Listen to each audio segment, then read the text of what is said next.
This is just a short uh, presentation of some of the information. And again, if you guys have any questions about anything, just let me know and I can answer those questions. And again, here's a review of the agenda for tonight. And in case there's any new people with us today, this is just who we are.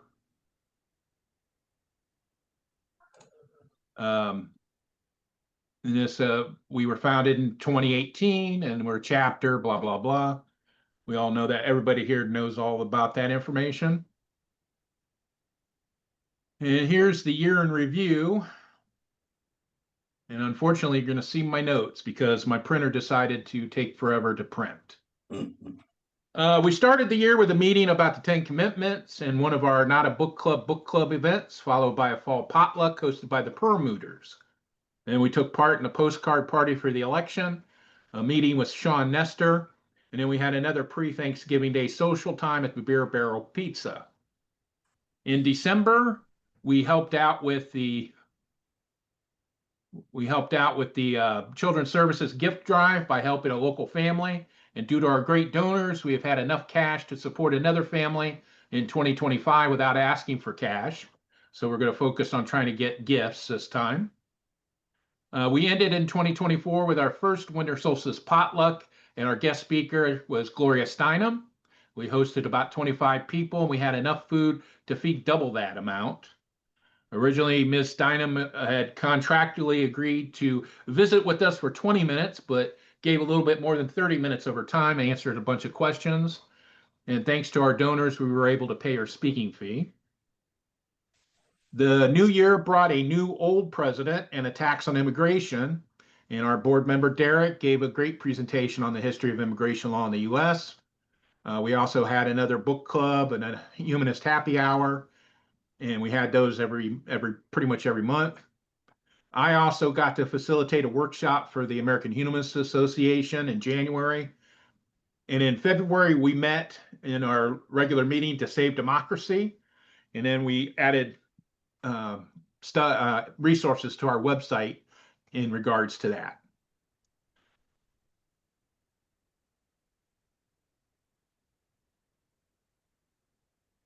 And then in March, we met the Toledo Troublemakers and what we could do to help out by being outside and protesting when events are set up. In April, we learned about the changes in release time religious instruction in Ohio and what could be done to lessen the impact of LifeWise Academy. One of our members who volunteers with the Metro Parks invited members to hike at Wildwood. They lead hikes for the Metro Park system. At the end of April, we had a volunteer evening at the Seagate Food Bank. It had been postponed from February because of the weather. And then we had a nice turnout for that. And then we tried to schedule another one for the fall, but due to federal budget cuts, they don't have the staff now to supervise after hours volunteer work. In May, we had a meeting about how to write good letters to the editor, and we visited Copper Moon Studios for a social event.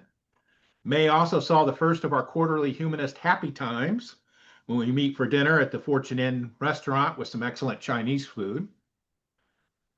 June was busy with our return to the Old West End Festival and our summer picnic at Ottawa Park, and that was well attended. While we stopped having meetings in the summer, we did continue our kids movie project and our happy hour social time. September saw regular meetings return with a discussion about how to live one's values without being a hypocrite. We also sponsored the International Trafficking and Social Justice Conference that started on September the 13th. And then on September the 23rd, we hosted, the showing of the documentary The Last Class at the Franklin Park Cinema. We sold 101 tickets to the event, which gave us a sizable profit to use for the upcoming year. We ended the year with another humanist happy time at the Fortune Inn to close out a busy fiscal year. According to our data, for the year, we had 467 guests at our various meetings and events over the year, and that includes the film.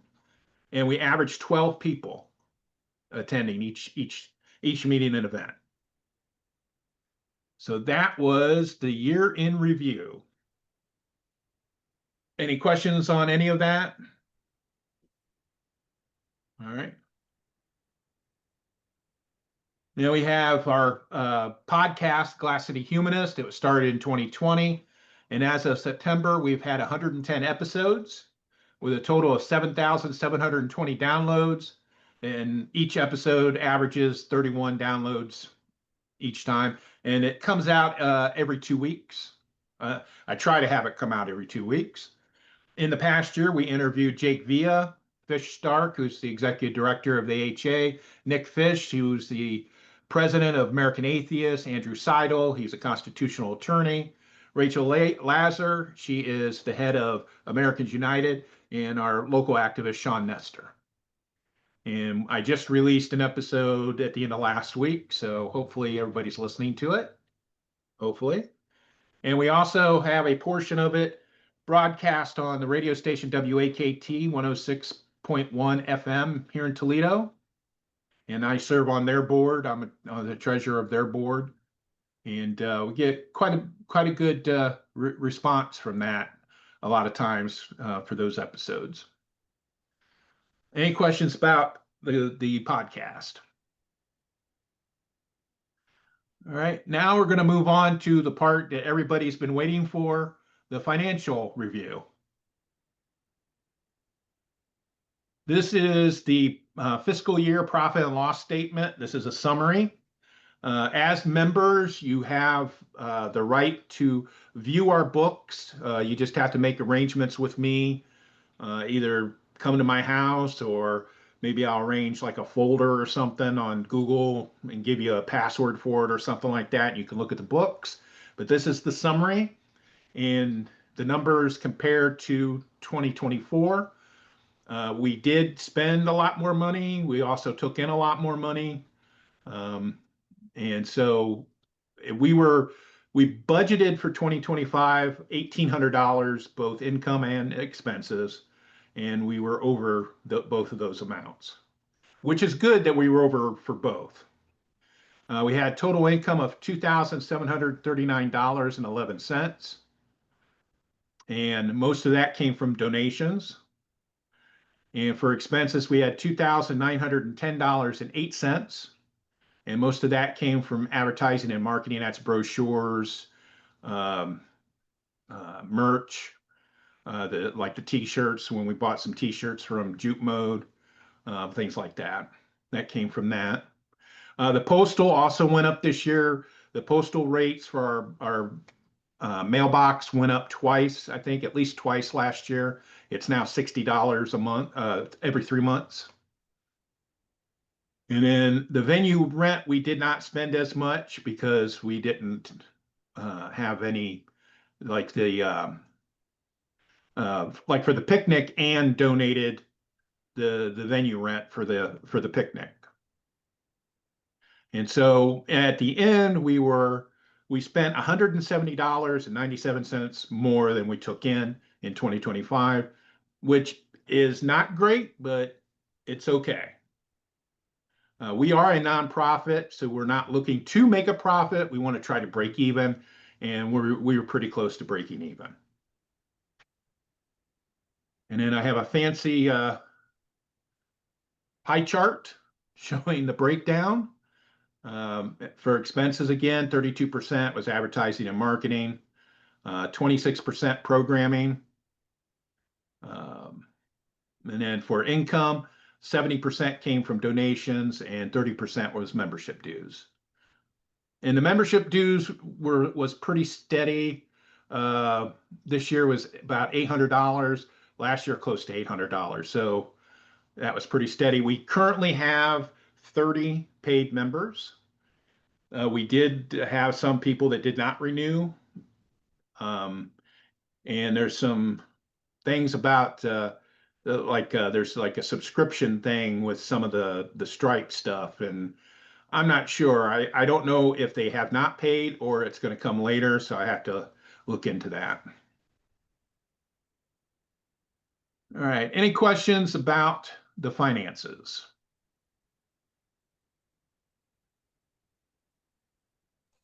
Oh, looks pretty clear cut. Yeah.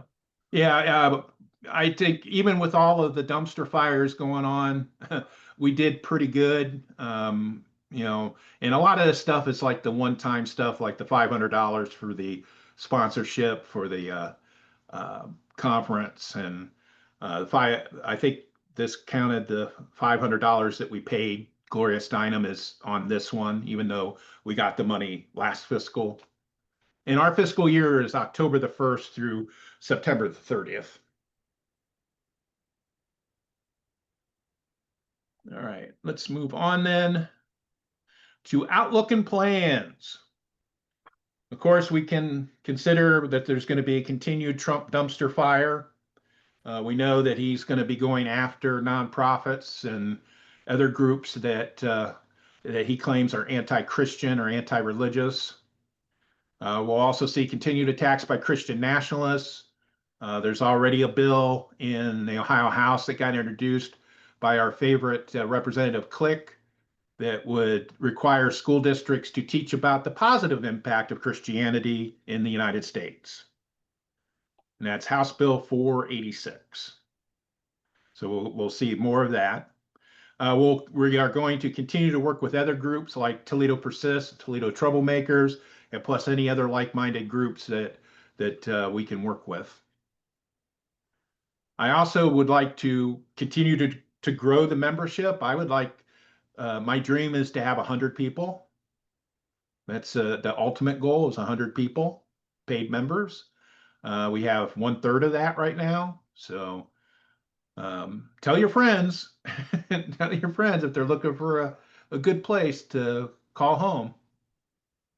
And then I also want to see some more members hosting of events. I know Ann has taken the lead on a lot of that with the Copper Moon and then the bowling that we had recently. I do have a page on the website on how to do that. Basically, the host would set everything up and then we would promote it. Try to avoid stuff that costs money if possible. And if it does cost money, try to be low cost. I know we had some pushback about the escape room, so we're going to try to go at that where maybe we go halvesies, like Dutch, like the group pays for half, and then the people that participate pay for half. So we'll see how What's your that goes. definition of low? Huh? What's your definition of low? Probably under $20. Okay. So I think that's doable for most people.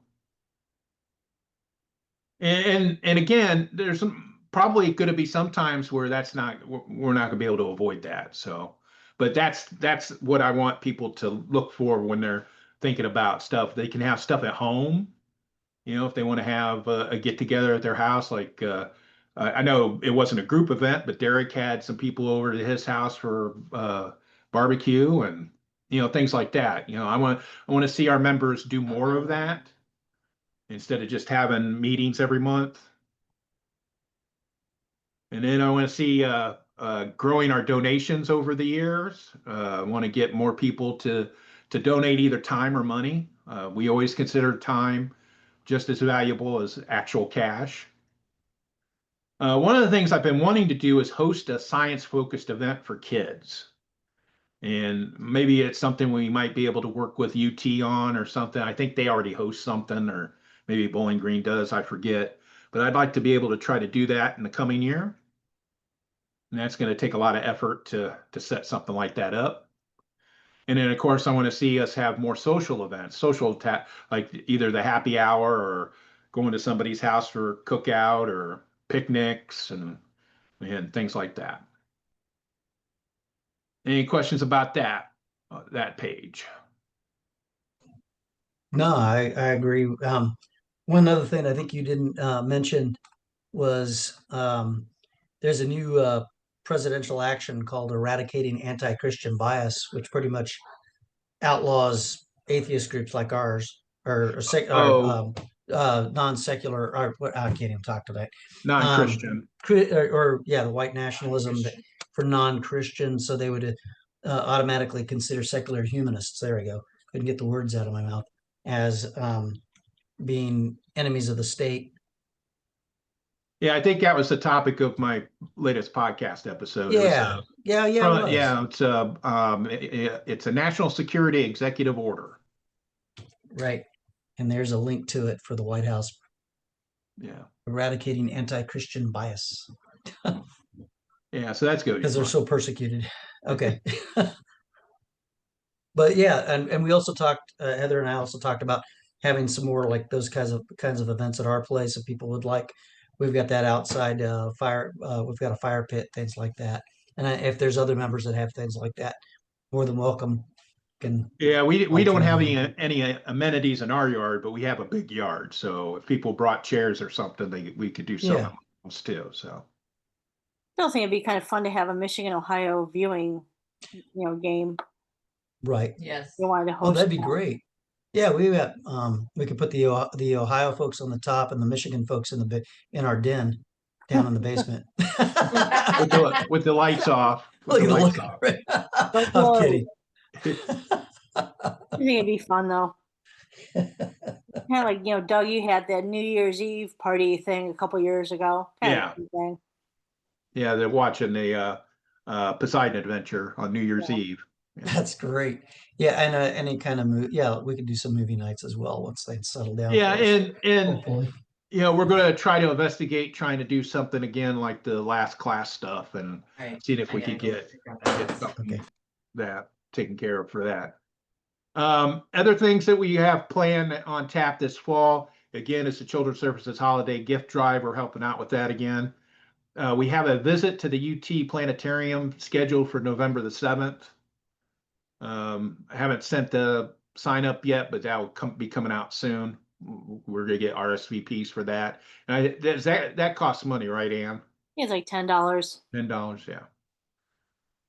And then I would like to have our day before Thanksgiving event again. I was thinking beer barrel pizza, but if anybody else has any different ideas, I'm open to that as well.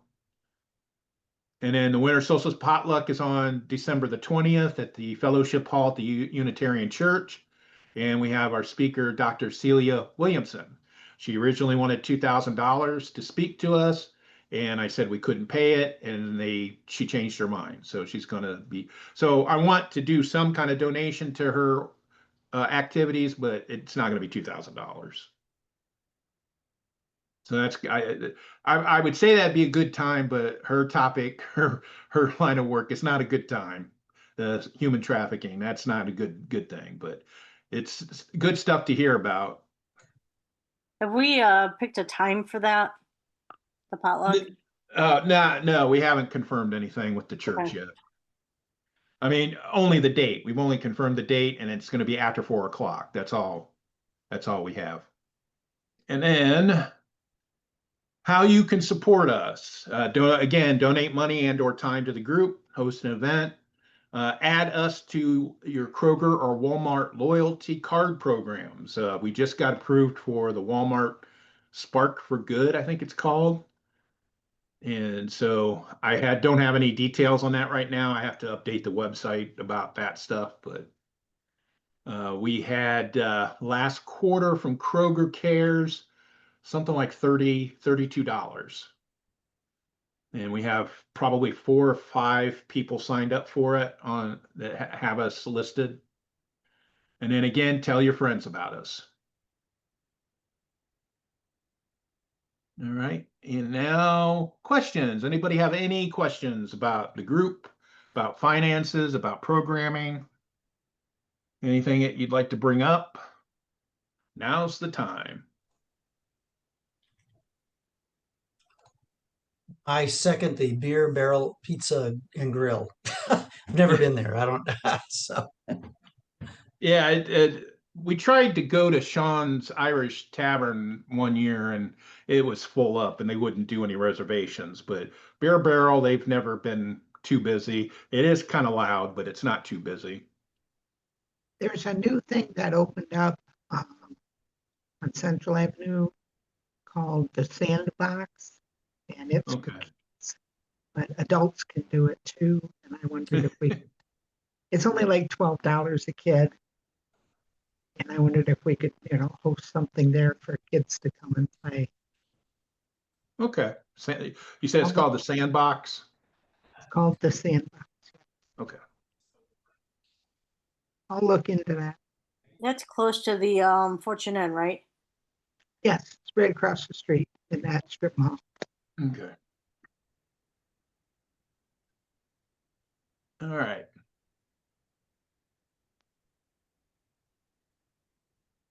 Okay. All right.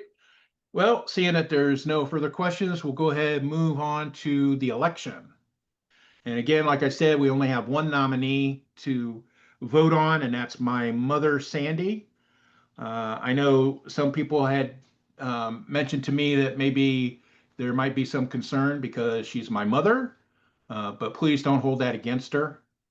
Um, Basically, what it is I did check the legal aspects of it, and the IRS and the state both say that as long as we don't go over 49% of related people, then we're legal. And so there's going to be, if she gets elected, then there's going to be Bev, Ann, and Derek. And then it's just going to be then my mom and me. So that'll be less than 49%. So we'll be okay with that. But I just wanted to bring that up because, people did mention it to me, and I wanted to make sure for transparency's sake that, in case anybody else had that concern. And so I have a poll that should launch on your screen here when I press launch, where you can confirm the nominee. Let's try it. Let's hope it works.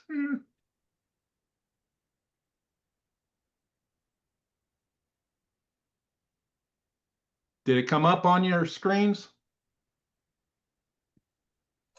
Yep, it did. Okay. And with her picture too. Yes. I don't know. I think I need to look at the profile a little bit more. I got to smile at her.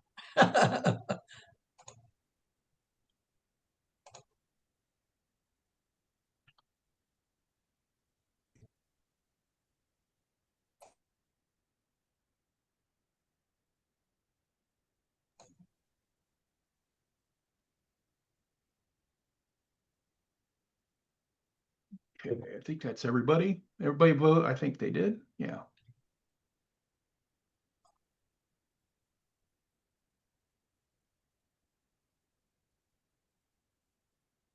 So what would be this position?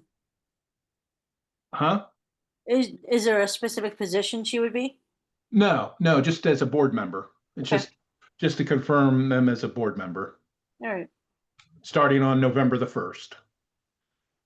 Because that's when the next term starts. All right, and I believe that is everybody. And there was 7 people voting, so that's going to be 5 votes, and she did receive 5 votes in the affirmative. So she is elected. Congratulations. Woo!